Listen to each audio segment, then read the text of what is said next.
It's June and the weather is just right. Absolutely, and we are celebrating Pride and Unity this month.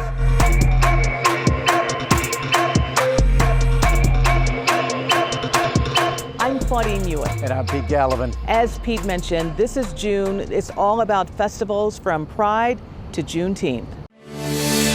Once again, for a lot of people, it signifies and signals that Juneteenth season have arrived. The flag represents a part of our history, our resilience, and our continuing journey toward freedom and opportunity. the Juneteenth flag raising in Niagara Square. We have celebrated Juneteenth, our culture and our heritage, for 50 years. That's not a small feat.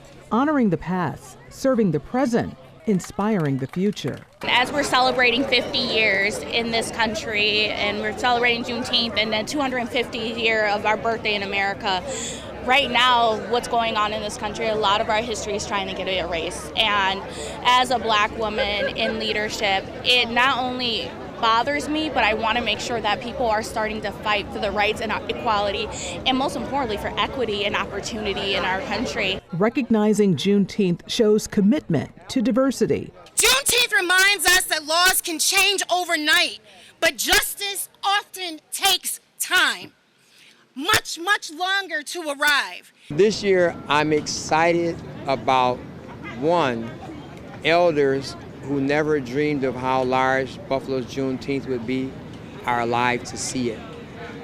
Two, I am excited to see the smile on the faces of people who hope but never thought that older people and younger people can get together and listen, communicate, and plan together. We want Juneteenth to be not only a celebration of our freedom, but we need to start firing people up so we can make sure there's change and our history is just not erased. 8mm. Whether forgotten on film, hidden on DVD, or tucked away on a tape, this small team We have to add St. John the Baptist. is saving big memories He had some VHS tapes. for the National Museum of African American History. This is their community curation project in Buffalo, New York. Today we're doing a round of pickups and drop-offs. So this is an incredible service. I'm thankful for this. You want to sign it too, Anusha? Yeah. This is a part of her history and her legacy too. A connection of past and present for historian and author Saladin Allah, saving his family memories and passions neatly on a thumb drive. I also have a videotape of me and some of my brothers and colleagues when we were in a rap group back over 25 years ago. His smile, a reminder for media conservationist C.K. Ming of why this work matters. You get a peek into people's lives, I think, which is always fun. We've also been doing some institutional digitization for St. John Baptist Church and for First Shiloh Baptist Church, as well as for the Michigan Street African American Corridor anchor sites. Providing safe passage of stories for future generations in cities across America, from leaders, elders, and those who came before. Buffalo has so much interesting history. You talked about the freedom journey, freedom people escaping slavery. We are not here to collect items or be extractive. We're here to preserve these histories for the sake of the community. Preservation is what Doug Ruffin was doing in the 90s and early 2000s. 2001 at his home. Even if he didn't know it at the time. Kind of like doing it myself, guerrilla filmmaking, and well, these are two good ones right here. Oral histories and interviews with prominent Black Buffalonians like Jesse Nash Jr., Eugene Pierce, and William L. Gator. People are beginning to become more conscious of their rights. This is from Reverend Eugene Pierce. We're getting more and more of people needing DVDs. These were family reunions. The importance of the contents in the eyes of each beholder, a service provided free of charge to save the stories of African Americans who for generations were forced to come and go, but whose history is firmly planted in Western New York. The whole experience has been an amazing journey. This kind of initiative is valuable to our communities. You know, we're in an age where a lot of times people take history and our legacy for granted, but having the opportunity to be able to preserve it for our future generations is, you can't even put a price on that. Thousands filled the streets of Buffalo Sunday for the city's annual Pride Parade, a sea of color, music, and voices coming together for a celebration that carries a new weight in 2026. For some marching today, it was their first parade, and for others, they've been showing up for decades, and they say the fight looks different now than it ever has. I remember when I was a young civil rights lawyer when we thought it was unimaginable to have marriage equality. That was like something from outer space. Now we think of it as no big deal, and that's not even a political issue. And so that shows how far we can come. It also shows how much we have to go, because things that we think are impossible, they can become possible. Though it's a celebration of how far the gay rights movement has come, attendees say it's a reminder of how far it still has to go. Allies also marched alongside the LGBTQ community to make clear their support isn't going anywhere. We want to make sure all our family and friends and our acquaintances and coworkers know we're here for full support, and we love our community, and especially in this time in our political climate, we want to show our support. For those who came not knowing a single face in the crowd, that unfamiliarity faded fast. Attendees say that's what makes the parade special. Allies marched alongside the community they came to support, a reminder, attendees say, that numbers matter. Community, we don't know these people, and we're with them. You always meet new people. Hell yeah. Look at these wonderful people we met. I think it really celebrates the community and who we are, and shows that we are united as much as it might not feel like it at sometimes. We stand strong. There are many of us here, whether you're gay or an ally. People show up, show out, show their pride, show their love, be who they are. It's important as always, but especially in recent years.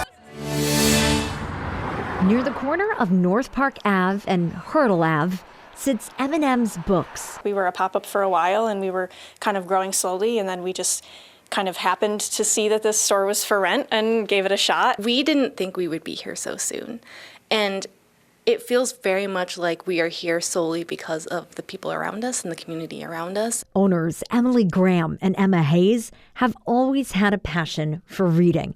So you might say opening this storefront in 2025 was a fitting next chapter. We're just hoping people come in with an open mind, be a little curious, ask us lots of questions, and just try something new. Because here, reading is important. They see the books we stock and they go, oh, it's not necessarily a traditional bookstore. As is helping people feel seen and what they find on the shelves. It's safe to be who they are, that it's okay to be who they are, and that there are people around them that are supporting them and with them.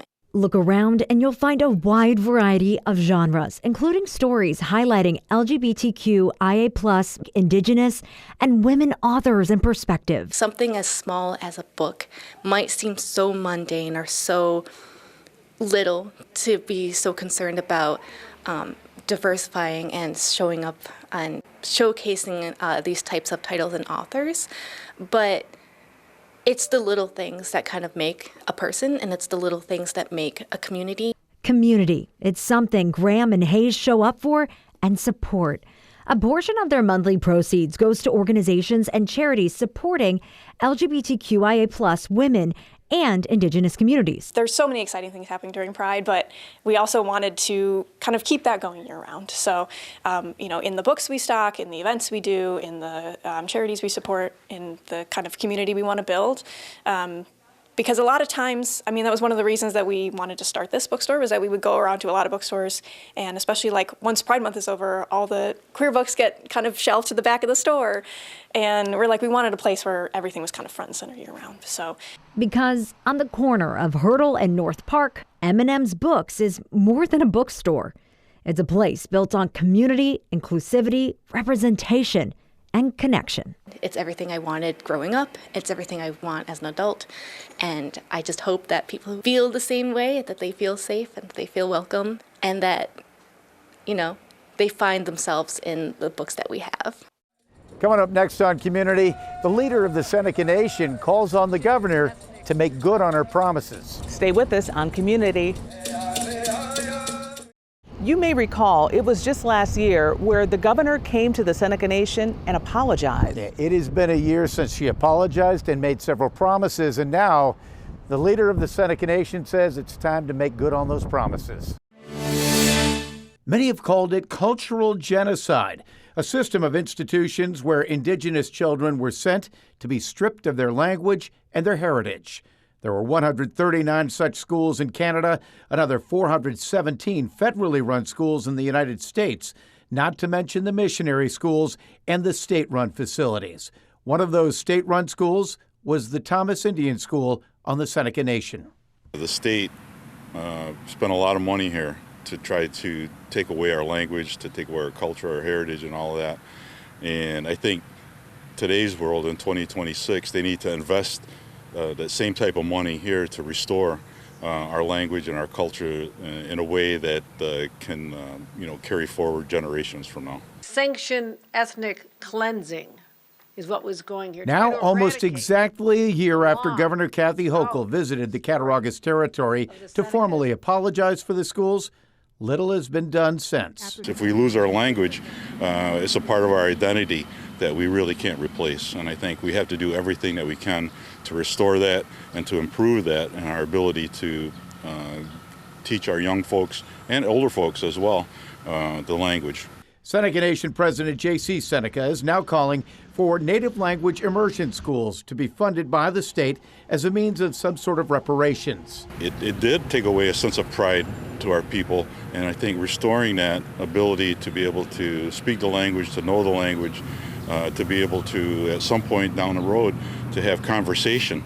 You know, many people know words and phrases and can speak language, but to have actual conversations between each other, I think that's something that's missing and something that's needed to be restored in our culture. Little bits of the language have been restored to the nation. Traffic signals and other signage often includes both English and Seneca language, but the president sees so much more, especially since the original Seneca territory covered so much of New York State. He would like to see a day where the approach is similar to Canada's requirements to include both French and English translations on signs. I'd like to see the Seneca language throughout Western New York. This is our land. This has been our land from time immemorial. Certainly we lost millions of acres over the course of time since 1794. We have a lot of different things of Seneca words on our territory, but again, I think in the greater Western New York region, I think it needs to be more prominent. Seneca says the school would cost about $11 million for construction and another $3 million for operations. But right now, he's proposing an initial $1 million investment for a feasibility study. In addition, he's calling on the state to fund ground-penetrating radar studies of the entire former campus of the Thomas Indian School, nearly 150 acres, because these scars run deep, especially as the United States is celebrating America 250. Certainly it's a holiday celebration of that. For us, it's been a look back in time of struggle of 250 years. It's been quite a journey. Class of 2026, please accept my heartfelt best wishes. As you move ahead, Dr. Tripathi has presided over 150 graduations, handed out over 140,000 degrees. 82,116 bachelor's degrees, 42,095 master's degrees, 10,037 professional degrees, and 5,913 doctoral degrees. It's a privilege and honor to be the president at this university. I came here 22 years ago. I came as a provost. And now a flagship for SUNY based on the impact of its research. It's a large research enterprise with a huge economic impact. He's proud of the students, faculty, and all that has transpired, including moving the medical campus downtown. It goes back to research. Clinical and translational research.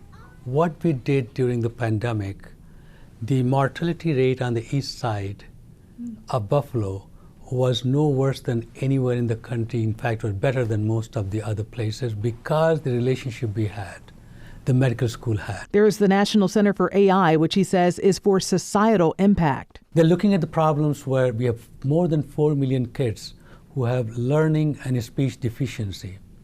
And we're addressing those problems. He's welcomed world leaders to UB, Obama, the Dalai Lama. He's watched athletic teams win championships and grow, and more buildings are coming. Infrastructure is what attracts the faculty and students to come.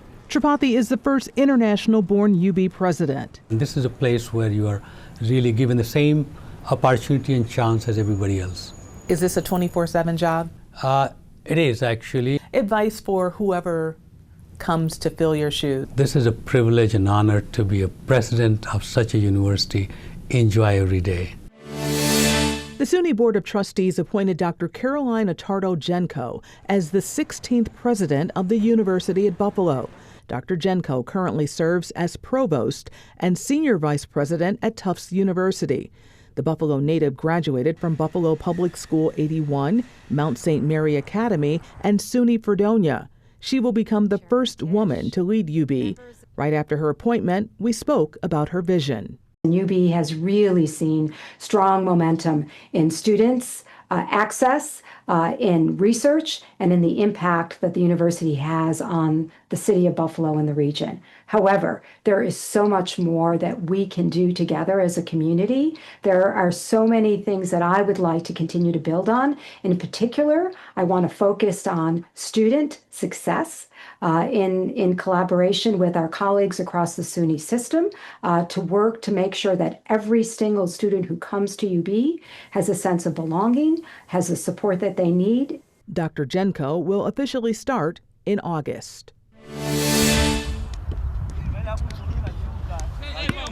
Every time I go on the field, I talk to the students. They're speaking a different language, and I'm like, I got to catch up. It's the Western New York World Cup, isn't it? It definitely is, yes. The growing numbers of new Americans coming to Buffalo is having an impact in many ways, including on the soccer pitch. For my team alone, I have kids from 10 different countries. So yeah, it's they bring things from all their different countries, their skills, their attitude, everything, and it is a great thing to build every single year. And I get new kids that come in every year, and I lose kids.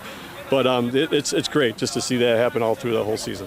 When the Buffalo Public Schools High School Soccer League started in 1982, it included just the schools that didn't have a football team, performing arts, city honors, traditional, and Emerson. But now teams from across the district are competing at a high level in Section 6. In fact, in 2014, the team at International Prep at Grover won a state title, and this past fall, a Lafayette International High School team made it all the way to the state championship game, losing to West Hill High School near Syracuse. But for the players on this team, win or lose, it's an amazing feat. Many of them came to Buffalo and the United States just hoping for a new start. Burma is because of dictatorship, the education system, the soccer, the sports system, everything has gone. Everything is broken down. The economy is gone now. So yeah, I came to America, and a lot of opportunities. Opportunities like playing for a state title. We went to New York City and we win the first game and we lose the final one. So it was sad, but we're gonna try this season again. But the big achievement for a lot of these players is the very fact that they are here. Many of them are refugees, forced to leave their home, coming to a new country, trying to learn the language, adjusting to this new culture. But they all found each other, grew close, became a team and a family, speaking the international language of soccer. It's amazing. It's, the bond you made with the team, the coaches, the teachers, that's most important, Once I finally get to Lafayette and then I see there's a team, I was so happy to see the team is there. And it helped me connect with so many people. And it also helps them connect in the classroom. Our students are more excited to come to school. They're more excited to participate in sports overall. So, and we definitely see a connection between the academic achievement in the classroom and what's happening on the athletic field. Shout out to all the local athletes advancing to the states, including the Williamsville North High School Track 4x100 relay team. They won the Section 6 Class A. Coming up on Community, you heard him before, D-Mott, and now he's ready for Juneteenth. I feel like I need you more and more. This is KISS 98.5. Janet, the team. 32 years as Janet, Nick, and Weeze on KISS 98.5. What a journey. We have probably been part of somebody growing up, somebody having kids. Connecting with listeners. Maybe you're not BB Rexa or the Jonas Brothers, but in your life, something didn't go your way. Just remember we talked about this and that it's okay. Giveaways. So. We've got Kalani tickets to give away. Hello. Oh, hey Drake, a message for you too. Drake, you know we're friends. You know I'm in Buffalo, and you didn't come to the radio station. Her voice will be missed. It's bittersweet. Janet Snyder has been that one in our homes and cars every morning, a Hall of Famer. When her career started, I just had my daughter, Kristen, and my son, Willie, would have been 2. And I thought if I could just stay working, employed, until I could get them into kindergarten. She kept rolling. When you get to talk to Taylor Swift, when you get to talk to Ed Sheeran, Justin Bieber, Dua Lipa, you don't forget that. The charities we've helped. When we've talked to people that are in the throes of a life-changing, devastating event, and they share their story to help others, that's as powerful and as meaningful as anything.